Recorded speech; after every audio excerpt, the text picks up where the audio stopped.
Magandang araw sa inyo lahat. Ako po si Earl Benedict Ihara, isang BSIT first year student ng Crystal E College. Ang napili kong baksa ay bakit mahalaga ang edukasyon tungkol sa teknolohiya, cybersecurity at paano natin ito may papahayag sa mga kabataan. Dahil ito ay naayon sa aking kursong kinuha, gusto kong pag-usapan ngayon ng isang napakahalagang aspeto ng edukasyon at ayon ang edukasyon ukol sa teknolohiya at cybersecurity at paano natin ito maipapahayag sa mga kabataan. Sa kasalukuyang panahon, halos lahat ng bagay umaasa sa teknolohiya. Dahil dito, tayo ay nagkakaroon ng mabilisang maparaang usapan na mas mataas na bahagdan ng kalaman at mga oportunidad. Lahat naman ng bagay ay may kahalubilang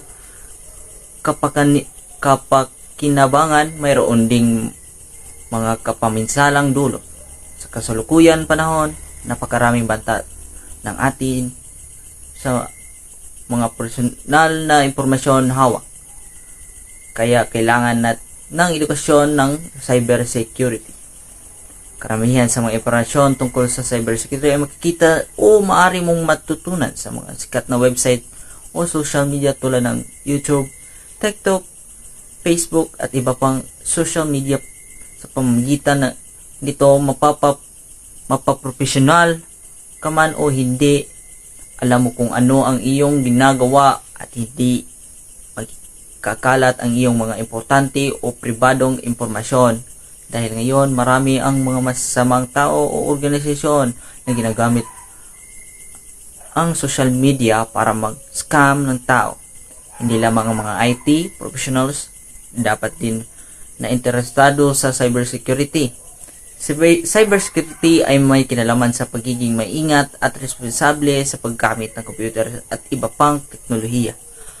At tayo ang mga kabataan na nagpapalaki ng papel sa mundo ng teknolohiya na may madaming responsibilidad kasama. Dapat mayroon tayong kaalaman o at least imulat ang mga sariling mga kagutuman ng online world. Mga cyber attacks, hacking, online scams, hindi lamang para sa personal nating kasalapan kundi para sa kabutihan ng ating bansa at ekonomiya. Lahat ng mga ito ang mga simpleng hakbang na maaring gawin lamang ng mga paaralan pati ng mga magulang, guro at kasama nila sa lipunan. Bilang isang IT, gusto kong may ipaalam sa mga nanonood ng video na ito na maging responsable at maalam sa ginagawa natin sa social media. Bilang isang estudyante na may kaalaman tungkol sa cybersecurity, nais kong maipaalam sa mga susunod na henerasyon na importante ang paksang ito. Maraming paraan ang paghikayat sa kanila para sila ay magkaroon ng interes o paksang ito kagaya ng mga interactive online modules, pwede rin gawin ng mga webinars para sa higit na maihikayat silang matuto.